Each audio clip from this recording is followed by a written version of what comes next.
Welcome, everyone, to Buddha's Center. So fortunate to be here tonight discussing the stage of the path to enlightenment.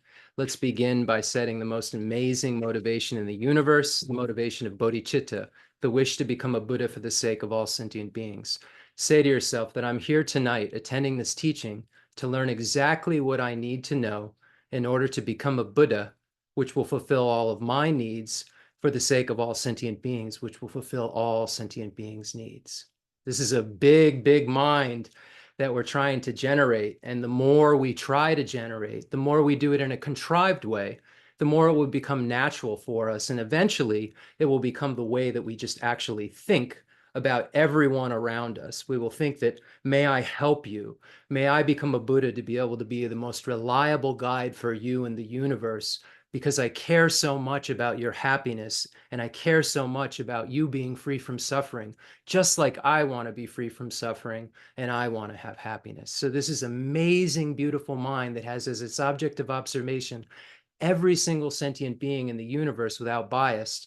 So let's just say this: may I become a Buddha for the sake of all sentient beings, so that we start this teaching out right. We know that the old Kadampa masters said that there were two very important things that we needed to know about a teaching, two very important times. First of all, we need to set the proper motivation. And here we know that this is a Mahayana instruction. We know that we are not going to settle for anything less than complete, unsurpassable Buddhahood.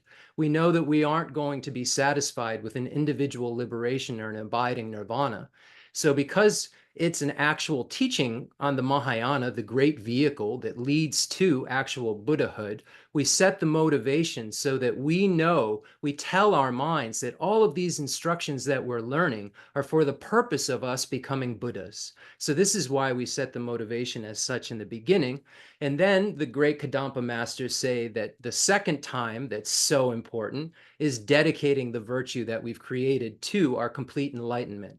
Because any virtue that we've dedicated to complete enlightenment will not go away until that enlightenment that actually, is created as a result of that cause of dedication. So by making these proper dedications and setting our motivation, we're putting our mind right in line with the enlightenment that we seek. So let's begin by setting that motivation and imagine that, so that we can feel a little bit courageous, because we know that there are beings who were sentient beings like us who've become enlightened. Imagine that all of the enlightened beings fill in the space in front of you. Imagine Buddha Shakyamuni, His Holiness the Dalai Lama, Lord Chen Rezig right here in person in our lives. And imagine your enlightened lamas, like Kensur Geshe Wandak Rinpoche, who was my root lama.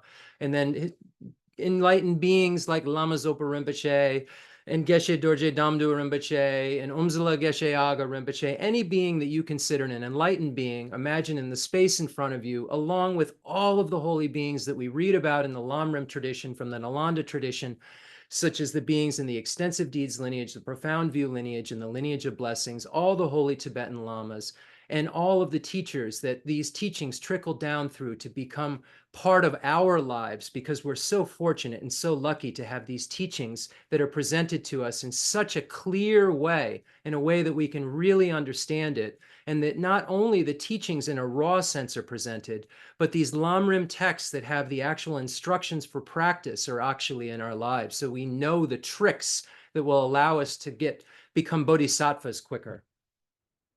So imagine these holy beings in the space in front of you. If you can only imagine one being, Lord Buddha, imagine that Lord Buddha encompasses all the entire merit field. We can imagine the merit field in one or the merit field in many.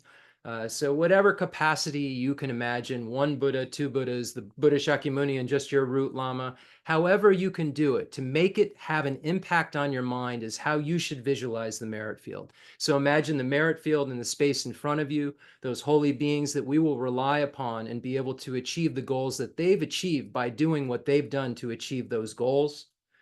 And now let's imagine that we invite all sentient beings here to be our guest. We've said, may I become a Buddha for the sake of all sentient beings. And the way that all sentient beings' needs are fulfilled is by me becoming a Buddha, because then I can actually know what it is that sentient beings need in order to evolve, to move closer and closer to their perfect Buddhahood. I have no way to know how to do that until I'm omniscient. And I'll become better and better at it as I go through the bodhisattva levels once I become a bodhisattva. But I won't truly know how to be of utmost benefit until I'm a Buddha. So by setting this kind of space in our mind that we connect with every single sentient being in the universe, even if it's in a contrived way, by inviting them here to be our guests, to be able to share this teaching with them, we're laying the railroad tracks in our mind. We're laying the groundwork within our mind to be able to actually do this in the future when we become a Buddha and have the excellent qualities of body, speech, mind, and enlightened activities we read about in the great treatise on the stage of the path to enlightenment by Lama Tsongkhapa. We're so fortunate to have these instructions. So imagine that you invite all sentient beings here to be your guest. We know that usually when we get something that's precious or we get something that's expensive, we have the tendency to keep it for ourselves and to make sure that no one else can steal it, to make sure it's just our own. And here we've been given the most precious gift in the universe that's worth more than any amount of money in the universe, worth more than anything that we could ever be given or ever give, worth more than that, because it'll show us how to actually achieve the happiness that we don't achieve with the material things we think will make us happy, and will actually allow us to get rid of the suffering that we don't want to have day and night, that we can never seem to get rid of because we don't know how to. We're so fortunate to have these teachings. Now imagine that you invite these sentient beings here to be your guest, connecting your mind to all sentient beings without any bias, imagining you're inviting friends, neutral beings, and beings who are difficult. And while you're doing that and imagining all sentient beings are being invited, let me recite this verse from the King of Aspiration Prayers. In the language of gods, nagas, and yaksas, in the language of demons and of humans too, and however many kinds of speech there may be, I shall proclaim the Dharma in the language of all. Imagine that all beings are piling in here. We have all the enlightened beings here in the space in front of us. Now imagine all of these beings who need help, who are looking for happiness and looking for freedom from suffering, just like we are. Imagine they're piling in, all the hell beings, hungry ghosts, animals, humans, demigods, gods, gods of the desire realm, gods of the form realm, gods of the formless realm. Imagine they're all piling in here, and we're inviting them and leading them in this prayer we're about to do. Imagine that all sentient beings are experiencing the love in the eyes of the merit field, looking at them. This amazing feeling that you get when you're in the presence of a holy being who really cares about you more than anyone who's ever cared about you. You can feel it. Imagine that all sentient beings are feeling that love and feeling that compassion. You've brought them here, and imagine that they're being blessed with this feeling, that their mind is being able to have some hope for the first time, because the teachings are being presented to them and they finally got a solution. They finally got an answer to the question, why can't I ever be happy all the time? Why do I have suffering all of the time? Why does this keep coming up? The suffering keep coming up and the happiness keep going away. I can never have been able to find a solution. And Buddha was so kind to come to this world to tell us what the solution to the problem is. Imagine that all sentient beings are experiencing that along with you. This hope for freedom.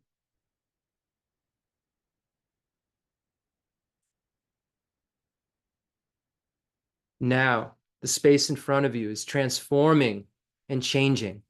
Imagine that the enlightened beings are still there, but the central focal objects of this merit field have now become Buddha Shakyamuni, Chenrezig, and Venerable Shariputra. Imagine that you're at Rajgriha, Vulture Peak Mountain, and you're actually hearing this Heart Sutra we're about to recite being recited.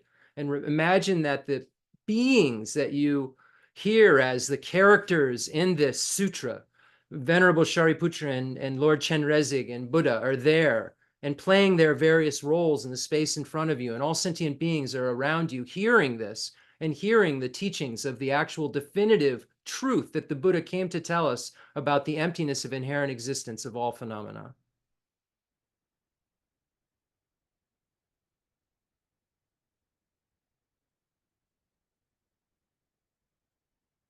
We're so fortunate.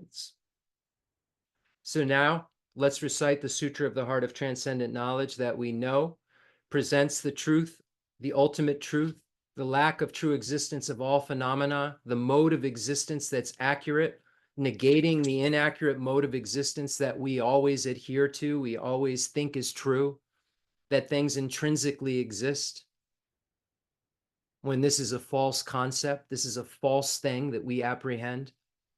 And the Buddha came to tell us this is the key to our problem. This is the root of cyclic existence, is the misapprehension of reality. And the Buddha came to tell us that things do exist, but they don't exist the way that you think that they do. You do exist. The self does exist. Pots do exist. Banjos do exist. Giraffes do exist. Walruses do exist, but they don't exist the way that you think that they do. And the way that you think that they do exist is causing you all kinds of problems.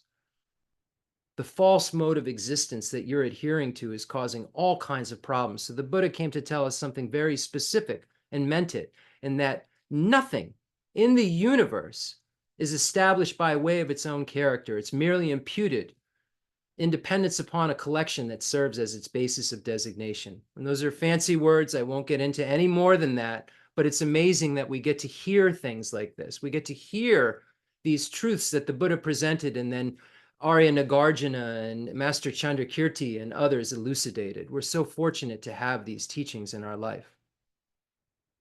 So let's recite the Sutra of the Heart of Transcendent Knowledge.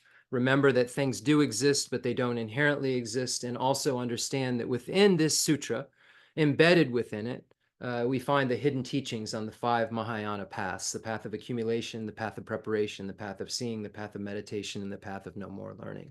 And recognize that all of those paths are empty of inherent existence. So we generated the mind that aspires to enlightenment as an incredible motivation. And to make that bodhicitta pure, we have to recognize the emptiness of the 3 spheres, the emptiness of action, agent, and object, our emptiness, the emptiness of the self of person, the emptiness of the sentient beings that we wish to become a Buddha for, the emptiness of the actual aspiration that we're having to become a Buddha for the sake of all sentient beings, the recognition that these things don't truly exist, yet they exist conventionally, and that we need to engage in the various practices of the ripening paths and combine them with the liberating paths in order to achieve the goals that we want.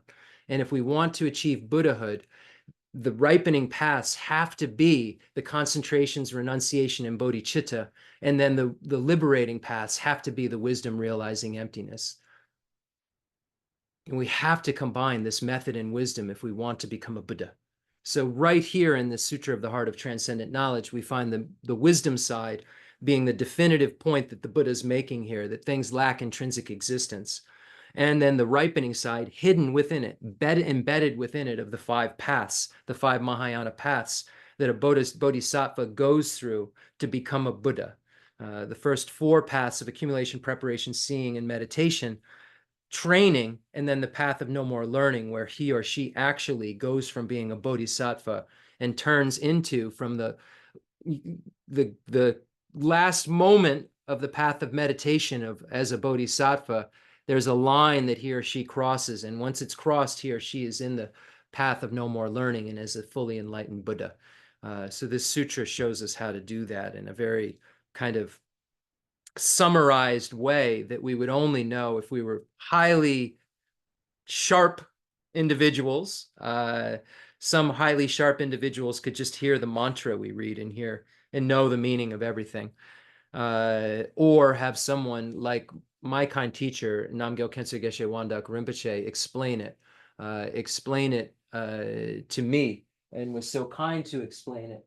Battery, 10%. Hold on 1 second. I see something, anyway, that's fine. So kind to explaining using Jayan Gapi Lodru's incredible commentary to explain it. And someday we'll go through that and we'll do the teaching on the Heart Sutra. Okay. All sentient beings are here, and we're in Rajagriha at Vulture Peak Mountain, and imagine that you are being blessed with this sutra. Blessing meaning transforming your magnificent potential by hearing that which can transform your magnificent potential. Nothing can just bless you and make you into an enlightened being. You're going to have to do the work, but the blessing is that we have these things in our life that can actually show us how to transform. The Sutra of the Heart of Transcendent Knowledge.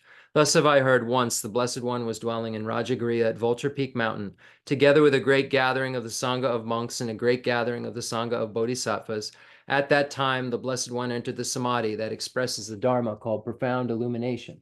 And at the same time, noble Avalokiteshvara, the Bodhisattva Mahasattva, while practicing the profound Prajnaparamita, saw in this way. He saw the five skandhas to be empty of nature. Then, through the power of the Buddha, Venerable Shariputra said to noble Avalokiteshvara, the Bodhisattva Mahasattva, how should a son or daughter, noble family, train who wishes to practice the profound Prajnaparamita?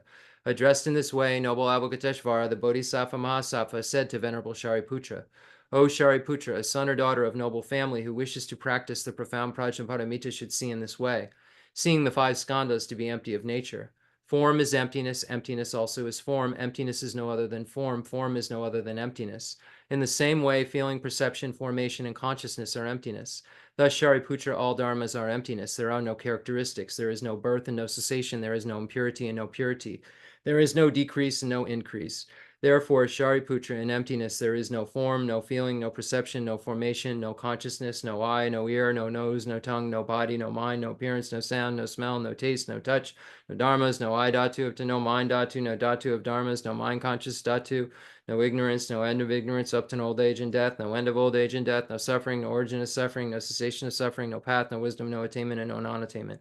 Therefore, Shariputra, since the bodhisattvas have no attainment, they abide by means of Prajnaparamita. Since there is no obscuration of mind, there is no fear. They transcend falsity and attain complete nirvana. All the Buddhas of the three times by means of Prajnaparamita fully awaken to unsurpassable, true, complete enlightenment. Therefore, the great mantra of Prajnaparamita, the mantra of great insight, the unsurpassed mantra, the unequal mantra, the mantra that calms all suffering, should be known as truth, since there is no deception. The Prajnaparamita mantra is said in this way: Teata Om Gate Gate Paragate Parasangate Bodhisoha. Thus Shariputra, the Bodhisattva Mahasattva, should train the profound Prajnaparamita. Then the Blessed One arose from that samadhi and praised noble Avalokiteshvara, the Bodhisattva Mahasattva, saying, Good, good, O son or noble family, thus it is, O son or noble family, thus it is. One should practice the profound Prajnaparamita just as you have taught, and all the Tathagatas will rejoice.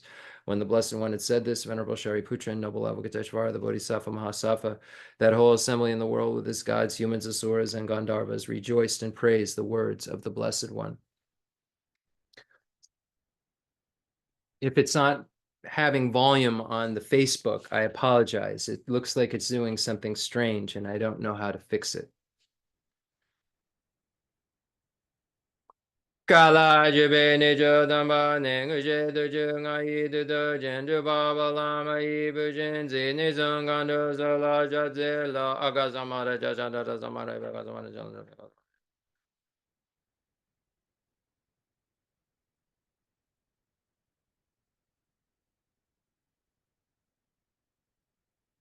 Aga samara ja jandara samaraya be de ata on gate gate paragate parasangate bodhizo ha baba gonchu sonji gai de mi doji je lobo doji mebo doji shewa doji jagi baji medu bejin danji jedin gori zo ha kirin don jaje je je wada me don ne be dan dan wada don ba don jin won don joji daji den dan dan de le de jo.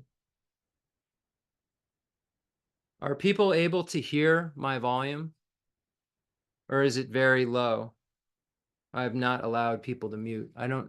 It's low on, I couldn't get you to go very high this time. I Okay. could barely hear you, but maybe others can hear. Okay. Well, it seems to be unmuted, and the audio seems to be recalling. On the Facebook, it doesn't seem to be working, so I don't know if there's something playing at the same time. Can the mic go closer? I can hear fine on Zoom. Fantastic. Audio is absolutely fine on Zoom, so no problem. So if the Facebook isn't there, I can always just post the audio somewhere else. Thank you so much. I appreciate you typing that in. It's hard to know with so many different things going on at once here and trying to navigate it and trying to think about the teaching. So I appreciate it. But the Facebook doesn't look like it's doing what it's supposed to be doing. But that's okay. The fundamental ground is scented with incense and strewn with flowers, adorned with Mount Meru, the four continents, the sun, and the moon. I imagine this is a Buddha land and offer it. May all sentient beings enjoy this pure realm. Holy Lamas high, wrap the sky of your Dharma bodies in massive clouds of knowledge and love, and let them pour upon the earth of your disciples as we are ready, a shower of rain, the teachings deep and wide. I send forth this jeweled mandala to you, precious Guru. I go for refuge until I am enlightened to the Buddha, the Dharma, and the Sangha. Through the merit I create by teaching the Dharma, may I become a Buddha for the sake of all sentient beings. I go for refuge until I am enlightened to the Buddha, the Dharma, and the Sangha. By the merit I create by teaching the Dharma, may I become a Buddha for the sake of all sentient beings. I go for refuge until I am enlightened to the Buddha, the Dharma, and the Sangha. By the merit I create by teaching the Dharma, may I become a Buddha for the sake of all sentient beings. If you are attached to this life, you are not a spiritual practitioner. If you are attached to samsara, you have no renunciation. If you are attached to your own self-interest, you have no bodhicitta. If there is grasping, you do not have the view. Now let's read the source of all my good before we get started here. The Source of All My Good by Lama Tsongkhapa. The source of all my good is my kind Lama, my Lord. Bless me first to see that taking myself to him in the proper way is the very root of the path, and grant me then to serve and follow him with all my strength and reverence. Bless me first to realize that the excellent life of leisure I found just this once is ever so hard to find and ever so valuable. Grant me then to wish and never stop to wish that I could take its essence night and day. My body and the life in it are fleeting as the bubbles in the sea froth of a wave. Bless me first thus to recall the death that will destroy me soon, and help me find sure knowledge that after I've died, the things I've done, the white or black, and what those deeds will bring to me, follow always close behind, as certain as my shadow. Grant me then ever to be careful to stop the slightest wrongs of the many wrongs we do, and try to carry out instead each and every good of the many that we may. Bless me to receive all that's wrong with the seemingly good things of this life. I can never get enough of them. They cannot be trusted. They are the door to every pain I have. Grant me then to strive instead for the happiness of freedom. Grant that these pure thoughts may lead me to be watchful and to recall what I should be doing. Grant me to give the greatest care to make the vows of morality the essence of my practice. They are the root of Buddha's teaching. I have slipped and fallen into the sea of this suffering life. Bless me to see that every living being, everyone my own mother, has fallen into. Grant me then to practice the wish for enlightenment, to take on myself the task of freeing them all. Bless me to see clearly that the wish itself is not enough, for if I am not well trained in the three moralities, I cannot become a Buddha. Grant me then a fierce resolve to master the Bodhisattva vows. Grant that I may quickly gain the path where quietude and insight join together, one which quiets my mind from being distracted to wrong objects, the other which analyzes the perfect meaning in the correct way. Grant that once I practice well the path shared and become a vessel that is worthy, I enter with perfect ease the way of the diamond, highest of all ways, holiest door to come inside for the fortunate and good. Bless me to know with genuine certainty that when I've entered thus, the cause that gives me both the high attainments is to keep my pledges and my vows most pure. Grant me then always to keep them, even if it costs my life. Bless me next to realize the crucial points of both the steps, the essence of the secret ways. Grant me then to practice as the holy ones have spoken, putting all my effort in and never leaving off the practice of the 4 times highest that there is. Bless me, grant me that the spiritual friend who shows me this good road and all my true companions in this quest live long and fruitful lives. Bless and grant me that the rain of obstacles, things within me or outside me, could stop me now, stop and end forever. In all my lives, may I never live apart from my perfect lamas. May I bask in the glory of the Dharma. May I fulfill perfectly every good quality of every level and path, and reach then quickly the place where I become myself, the one who holds the diamond. Okay. Thank you so much, everyone. I think that the headphones are on and causing what happened that one time before, and that's probably why the volume on your phone isn't working as well, I'm guessing. But that's just a guess. So where did we leave off? We were looking at bodhicitta. We were looking at this beautiful line in Lama Tsongkhapa's Source of All My Good that says, bless me, I have slipped and fallen into the sea of this suffering life. Bless me to see that every living being, everyone my own mother, has fallen into, and grant me then to practice the wish for enlightenment, to take on myself the task of freeing them all. So we've been looking very carefully at what it would mean to be able to have this wish for enlightenment. How would we go about getting it? How would we have a mind that would actually think, I want to take on myself the task of freeing every single being from suffering, the causes of suffering, and bring them to happiness and the causes of happiness. I want to become a Buddha because that's the most qualified being in the universe to be able to free sentient beings. How does a Buddha free sentient beings? By teaching the truth of suchness, by teaching them exactly what they need to know in order to liberate themselves, in order to discover the truth that the Buddha discovered. So in order for us to know exactly what the precise medicine that each sentient beings needs is, we have to become a Buddha. And if we've decided that we want to help them all, it only way we can actually fulfill that and make it something more than just a wish that doesn't have any meaning is to become a Buddha. So this is what we learn here in the beginning part of the the teachings for beings of great capacity, where we learn about aspiring bodhicitta, and we learn about the various steps that are necessary for us to take to be able to generate this mind of aspiring bodhicitta. So what I'd like to do tonight, now we've been looking at the 7-point cause and effect for realizing the mind that aspires to enlightenment. That's passed down from Buddha Shakyamuni to Lord Maitreya to Arya Sangha to his half-brother, Master Vasubandhu, and down through the extensive deeds lineage to Master Salimpa and Lord Atisha and Master Drone Tompa, and then down through various masters, and it ends up in our lap. And one of the masters that this incredible bodhicitta lineage goes through that we then learn from is Zapatu Rinpoche, who is an amazing Lama from the 19th century, who was a teacher of Kuna Lama Rinpoche, who was His Holiness's teacher for bodhicitta. And Zapatu Rinpoche was a very simple, seemingly simple, as Namgyo Khensa Rinpoche was, very simple being, but he was a very realized, advanced, enlightened practitioner of the Nyingma school.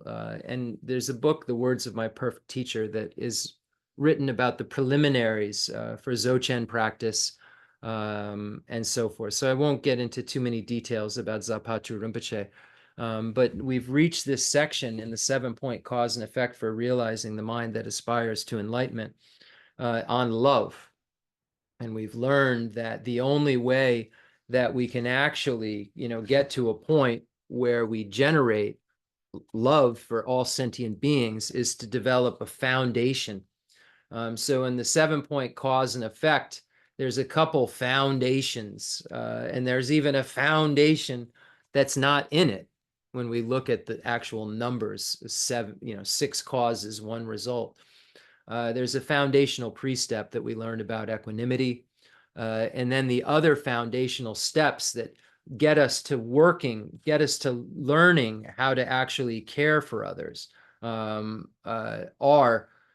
are the 3 steps that we've gone over in an incredible amount of time, in terms of the amount of text we've looked at each of these steps. So there's this basis for developing an attitude that's intent on others' welfare when we look at this 7-point cause and effect, because the ultimate idea of being intent on others' welfare is, may I become a Buddha so I can be really reliable for everyone in the universe. So we have to build up this idea of wanting to be intent on others' welfare. So there's this foundation that we have to set as our kind of place setting of equanimity so we can get it started. And then we establish even more of a foundation for wanting to be intent on caring for others, more of a foundation that allows us to have affection for all beings by looking at all sentient beings as our mother, remembering their kindness, and then wishing to repay their kindness. And then we move on to, in the great treatise on the stage of the path to enlightenment, it says the actual cultivation of the development of the attitude of being intent on others' welfare. And this is when we look at the next 3 steps of the 7-point cause and effect for realizing the mind that aspires to enlightenment, which are love through the force of attraction, great compassion, and then altruism, or the extraordinary attitude.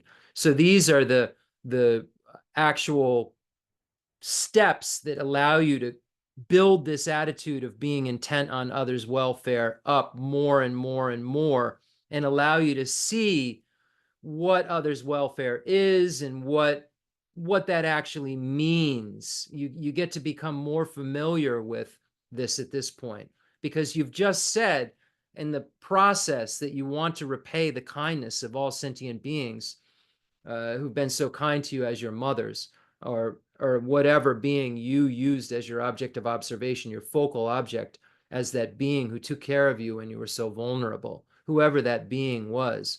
You've looked at all beings in that light and seen them in that light and seen them as beings that you are now attracted to, in the sense that you want every single one of them to have happiness, and you can't imagine them not having it because you care about them so much. So you've built this up to this huge extent, and Lama Tsongkhapa says that the object of your love, this love through the force of attraction, you've become loving because you see beings as lovable. You see beings as lovable because you're attracted to them, because you've recognized them as your mother, remembered their kindness, and you want to repay their kindness. You're attracted to them because of these pre-steps that you've used to establish a foundation that will allow you to actually generate this loving mind that has the object, every single sentient being in the universe who doesn't have happiness, and then thinks how nice it would be if they had happiness. May they have happiness, and I'll cause them to have happiness. So Lama Tsongkhapa lays that out so clearly for us. And we looked at the quotes from the King of Concentration Sutra and talked about last week what that is and a general idea of the contents. And then we looked at the quotes from the Array of Qualities in Manjushri's Buddha Realm and talked about that sutra a little bit. And then Arya Nagarjuna's Precious Garland, the quotes from there, and then the quote from the Sutra of Golden Light that Bodhisattva Shantideva suggests in the compendium of trainings that we looked at. And we talked about the Sutra of Golden Light, and I'm very impressed that some of you have wanted to actually recite that for world peace and have asked me where to find it. So I rejoice in this. And then, so we looked at the points that Lama Tsongkhapa makes here about what we're trying to set in our mind. So I thought that I got us kind of up to speed of where we were in kind of a quicker way. Now I'd just like to lighten things slightly and read, if I have it. Yes, I do.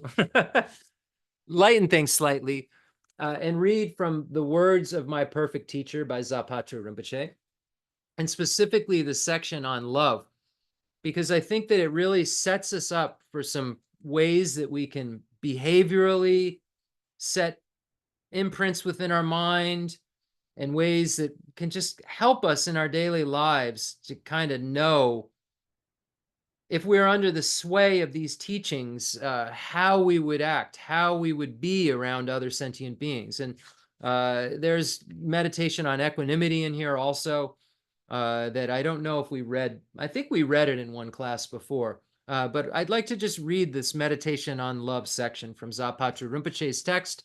And then if we have time, I'd like to look at the fifth Dalai Lama's meditation on love from his spoken words of Manjushri. So let's read from Zapatra Rinpoche's precious text, Words of My Perfect Teacher, and let's see what he has to say about love. So we probably won't go much further than this evening, because I think there's a lot here to think about. Meditation on love. Through meditating on boundless impartiality as described, you come to regard all beings of the three worlds with the same great love. So here, if we're looking at how we've been going about it, we've established this equanimity, and we've then built up this idea of love through the force of attraction. We've created this idea through the steps of the recognizing sentient beings as our mother, remembering their kindness and wishing to repay their kindness. And Zapatra Rinpoche goes into amazing points about the other lineage of instruction, the equalizing, exchanging self with others practice in this text as well, and focuses on that mostly. So I would encourage all of you to check this text out. Geshe Dorje Damdula encourages us all to look at this text, and it's very, very helpful. So here we go. So we're at this point where we should be at. You all are now looking at all beings in the three worlds. So what are the three worlds? The desire realm, the form realm, and the formless realm. So you're looking at every single being in the three worlds with this same great love, because you've practiced. There's an assumption here that you've practiced to the point where you have renunciation. You know that cyclic existence has nothing to offer. You yourself want to get out of the self-grasping ignorance more than anything else in this universe. You want to get out of the firing, blazing house of cyclic existence, and the only door out is getting rid of self-grasping ignorance. You've realized this. You know that the three highest higher trainings are your medicine, and now you're looking at everyone around you and everyone you care about, and then expanding it through these practices, and then coming to the conclusion that everyone is everyone that you care about. So the love that you feel for all of them should be like the parents taking care of their young children. They ignore all their children's ingratitude and all the difficulties involved, devoting every thought, word, and deed entirely to making their little ones happy, comfortable, and cozy. Likewise, in this life and in all your future lives, devote everything you do, say, or think to the well-being and happiness of all beings. Imagine what a mind like this would be. Just imagine if you could think like this. And we're told, and we have the examples of these great lamas. We're told by these great lamas, and they serve as our examples of beings who actually have this kind of mind that devotes everything they do for the well-being and happiness of others. All those beings are striving for happiness and comfort. They all want to be happy and comfortable. Not one of them wants to be unhappy or to suffer. Yet they do not understand that the cause of happiness is positive actions, and instead give themselves over to the 10 negative actions. Their deepest wishes and their actions are therefore at odds in their attempts to find happiness. They only bring suffering upon themselves. Does this sound familiar? We're thinking about, oh, these poor dear mothers of ours, but this is all written to hit us in the chest as well. Yet they do not understand that the cause of happiness is positive actions, and instead give themselves over to the 10 negative actions. Their deepest wishes and their actions are therefore at odds in their attempts to find happiness. They only bring suffering upon themselves. So all I want is happiness, yet I don't go about the things that I need to go about doing that will make me have happiness, because I don't engage in Dharma day and night. I don't want suffering, but I haven't engaged in those things that will make it so that I never have to suffer again. I engage in non-virtuous activities because I'm driven day and night by my self-cherishing attitude.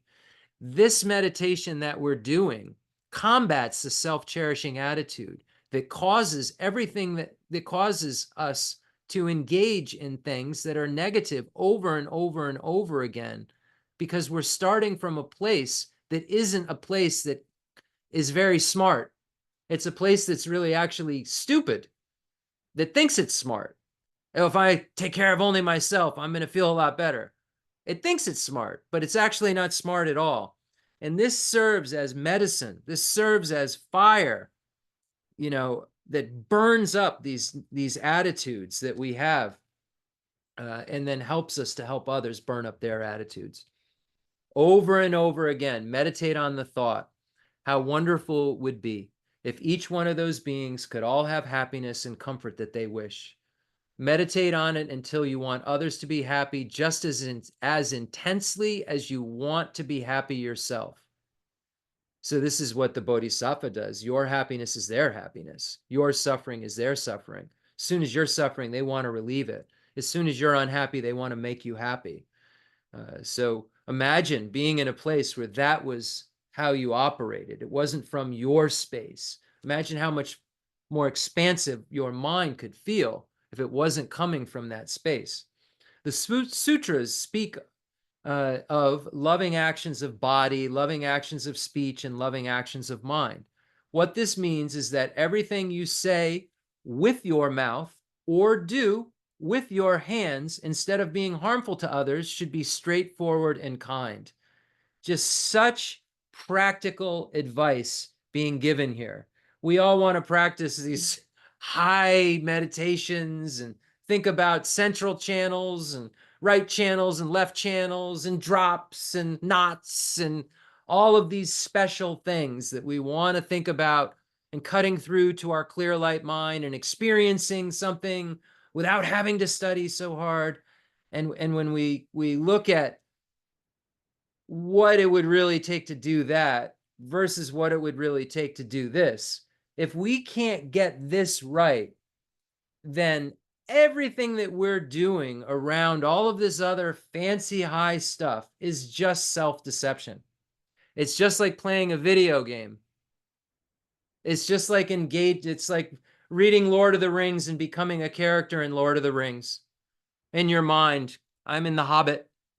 In your mind, creating this whole new kind of world.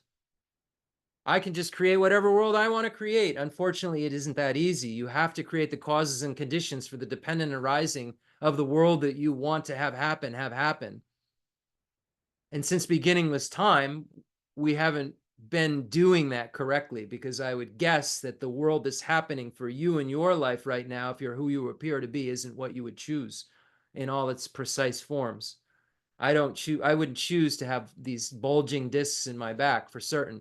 I wouldn't choose for the person that I love, so much to have had their head taken off and put back on, because samsara is disgusting. And that's in a higher realm rebirth. This is what we're talking about. Bulging discs and brain surgeries in a higher realm rebirth. Samsara is disgusting.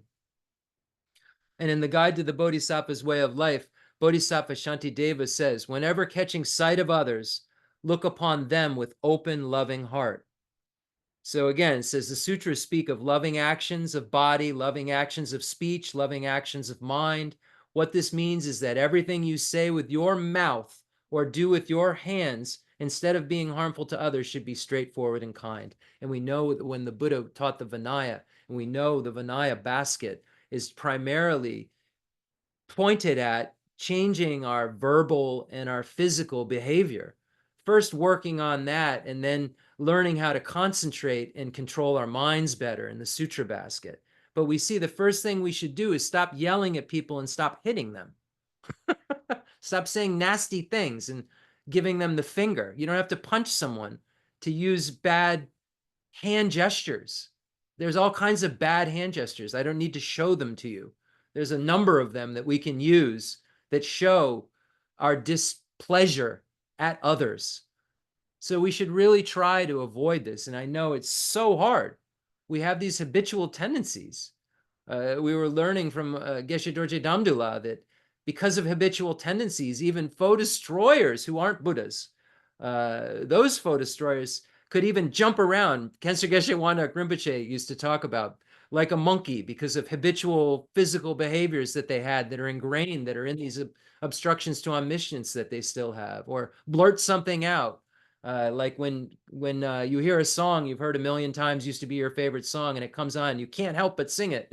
There are these imprints that are even left. These things that we have to clean up are so subtle if we want to really be of the most benefit to ourselves and others. Even when you simply look at someone else, let that look be smiling and pleasant rather than an aggressive glare or some expression of anger. There are stories about this, like the one about the powerful ruler who glared at everyone with a very wrathful look.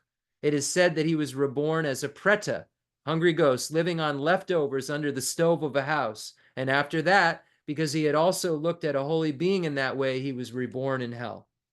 So Zapatra Rinpoche, as Pabonka Rinpoche and the great Lamrim masters, brings in this real fact about cyclic existence. And you don't have to believe there are these lower realms, but are you so arrogant to believe there's nothing worse than you know about that could ever go on? I would not take that bet that I can just go ahead and engage in non-virtue because there's nothing worse than what I've had happen. And I think that there, as they say, there's a trap door to every trap door. Whatever actions you do with your body, try to do them gently and pleasantly, endeavoring not to harm others, but to help them. Your speech should not express such attitudes as contempt, criticism, or jealousy. Make every single word you say pleasant and true. As for your mental attitude, when you help others, do not wish for anything good in return. Do not be a hypocrite and try to make other people see you as a bodhisattva because of your kind words and actions. Simply wish for others happiness from the bottom of your heart and only consider what would be most beneficial for them. Pray again and again with these words: throughout all my lives, may I never harm so much as a single hair on another being's head, and may I always help each and every one of them. It is particularly important to avoid making anyone under your authority suffer by beating them, forcing them to work too hard, and so on. This applies to your workers and also to your animals, right down to the humblest watchdog. Is that what you are, a humble watchdog, Kala? Kala's sitting over there. We couldn't get her out of the room, so we thought we'd be a little more pleasant, I guess, and let her stay in here. Pray again and again with these words throughout all my lives.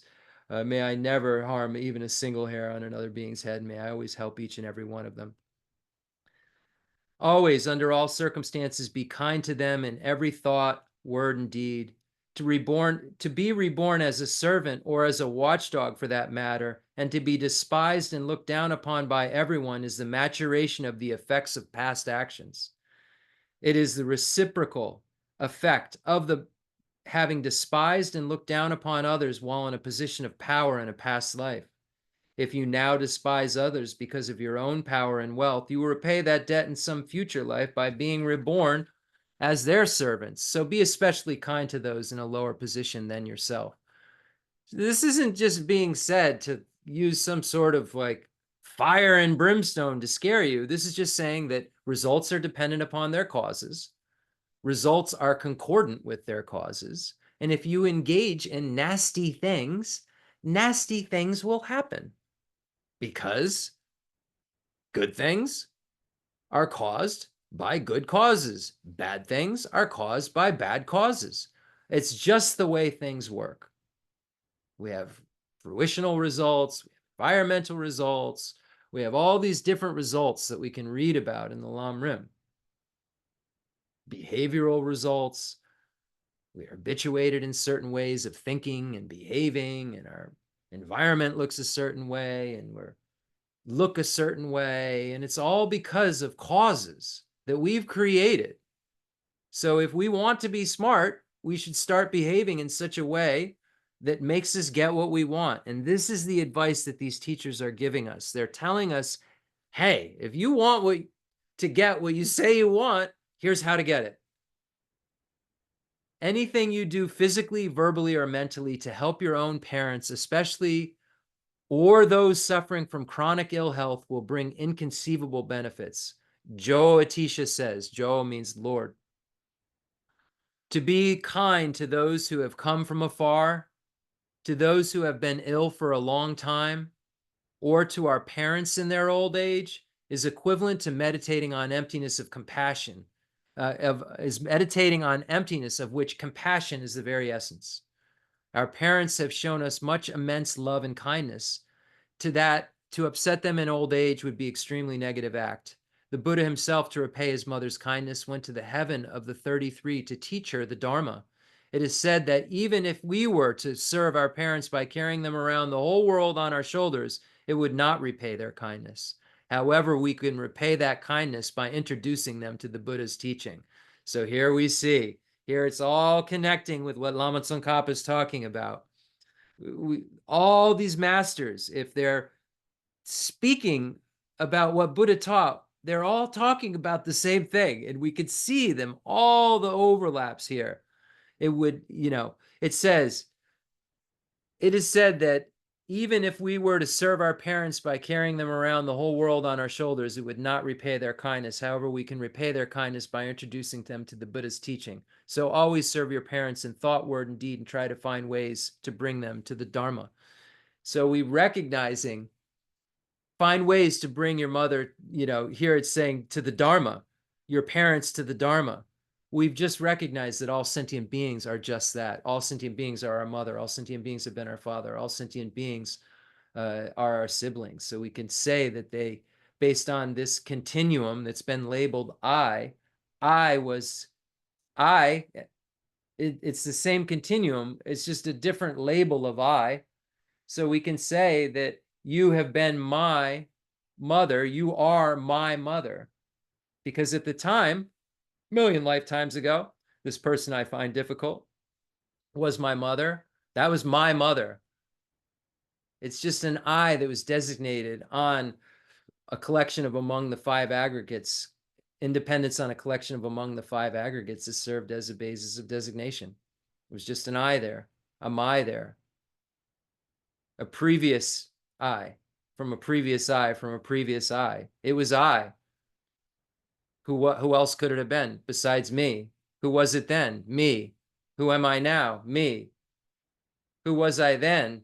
A separate consciousness, we can say. I mean, a separate designation on the same continuum of consciousness, but we can't say that the I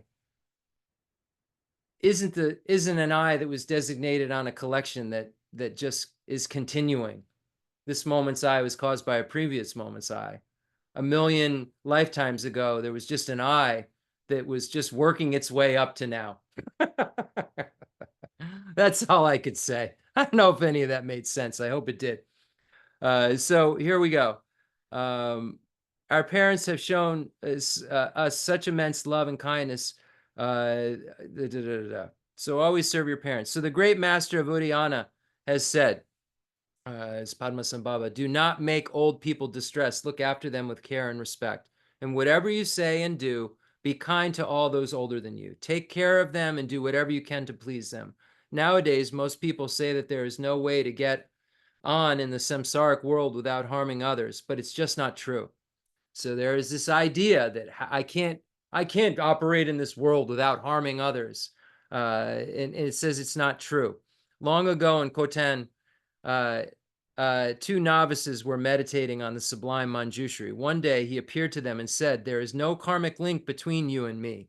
The deity with whom you have had a connection in your past lives is the great Avalokiteshvara. He is at present to be found in Tibet, over which he rules as the king. You should go there and see him. When the two novices arrived in Tibet and went within the walls of Lhasa, they could see that a large number of people had been executed or imprisoned. They asked, what's going on? There are punishments ordered by that king, they were told. The king is most certainly not Chenrezig. They said to themselves, and fearing that they might well be punished too, they decided to run. The king knew that they were leaving and sent a messenger after them, summoning them to his presence. Don't be afraid, he told them. Tibet's a wild land, hard to subjugate. For that reason, I've had to produce the illusion of prisoners being executed, dismembered, and so on. But in reality, I haven't harmed a single hair on anyone's head. That king was the ruler of all Tibet, the land of snows, and brought kings in all four directions under his power. He vanquished invading armies and kept peace along the frontiers. Although he was obligated to conquer enemies and defend his subjects on such a vast scale, he managed to do so without harming as a hair on a single being's head. How could it not be possible for us, therefore, to avoid harming others, as we look after our own tiny dwellings, which by comparison are no bigger than an insect's nest? Harming others brings harm in return. It just creates endless suffering for this life and the next. No good can ever come of it.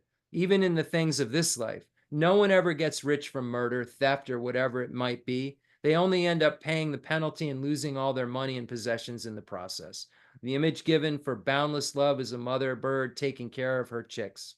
She starts by making a soft, comfortable nest. She shelters them with her wings, keeping them warm. She is always gentle with them, and she protects them until they can fly. Like that mother bird, learn to be kind in thought, word, and deed to all beings in the three worlds.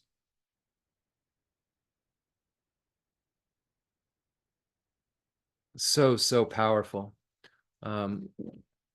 There's one more thing that I'd like to read to you, and then we will end, and it's very short. It's from the first Panchen Lama, or the fourth. We've been through that quite enough, so we won't go over what that means again. But the first Panchen Lama wrote a commentary on Lama Tsongkhapa's three principal aspects of the path, or three principal paths. And that commentary has within it some really beautiful work on the 7-point cause and effect for realizing the mind that aspires to enlightenment.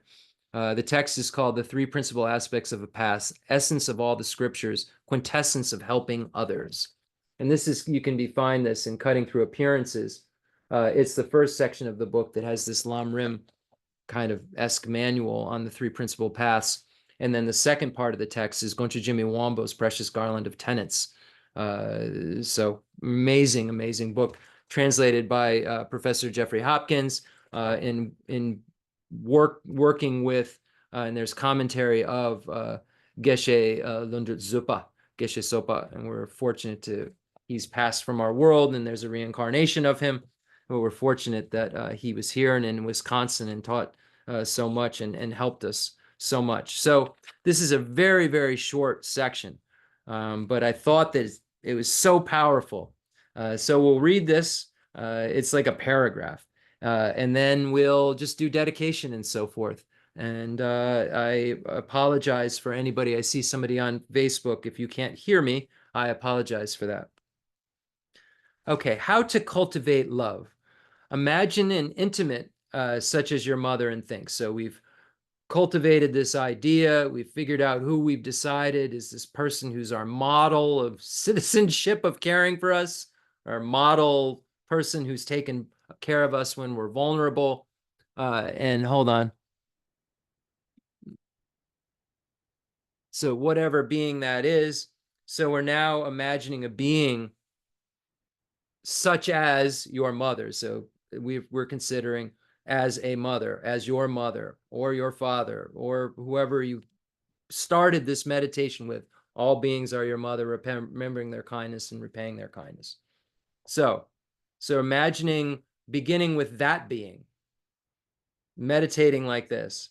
How can she have bliss non-polluted with thoughts of an inherently existent self?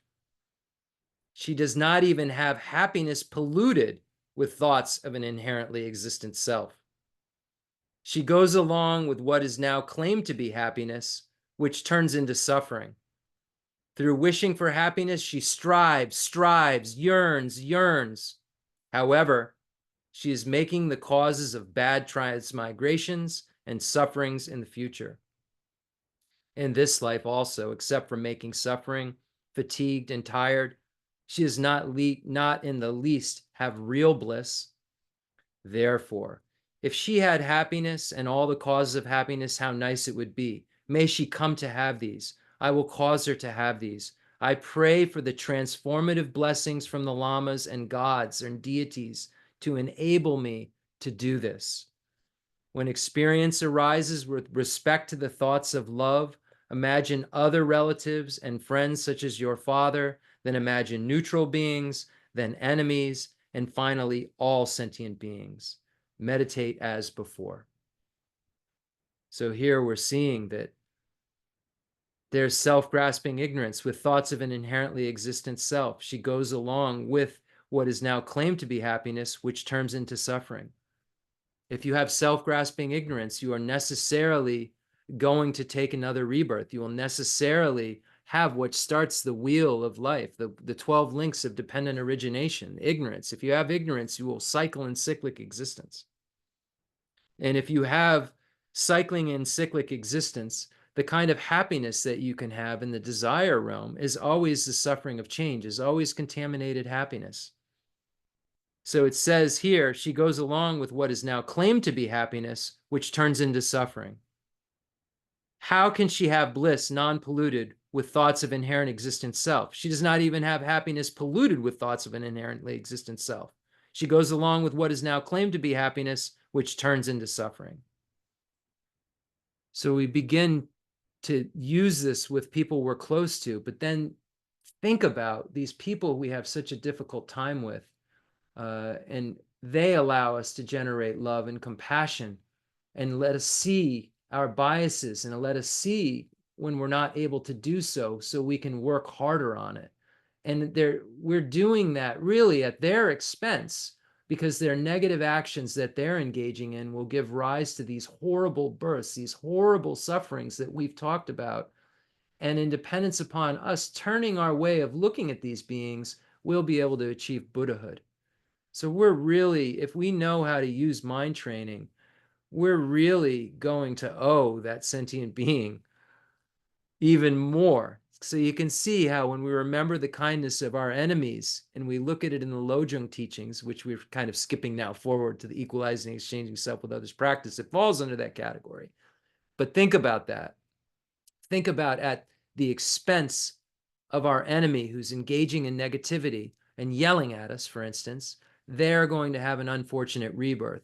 We can choose what to do when that arrow hits us. We can develop compassion, and we can try to cherish them and create Buddhahood, or we can get sucked right in with them and create suffering for ourselves.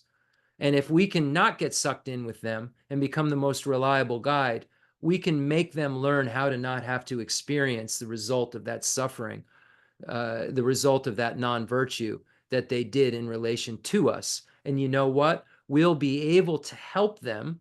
We'll be able to go to those sentient beings because we have a connection with them and we've generated something in relation to them.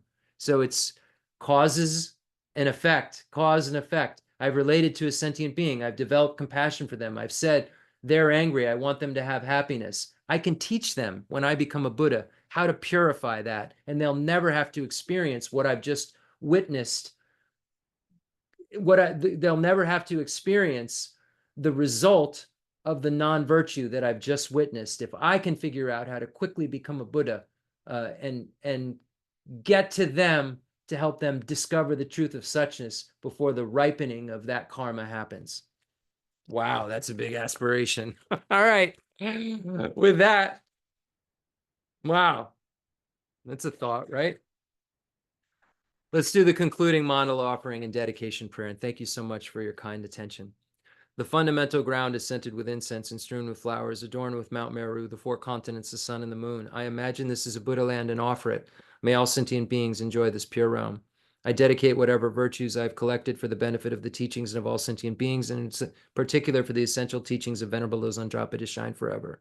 I send forth this jeweled mandala to you, precious Guru.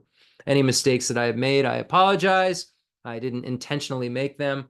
I don't have clairvoyance, so I don't know what your aptitude or your needs are. I wish I knew exactly what I needed to tell you to be able to move forward in your spiritual path. But I'll only be able to do that when I become a Buddha. And I'll only become a Buddha in dependence upon these practices that I'm talking about, in dependence upon talking about things like the Dharma and the truth of suchness. And you'll all become Buddhas in dependence upon these stages of the path that are presented to us so clearly, passed down from Buddha Shakyamuni through the Nalanda tradition, through all the Tibetan masters.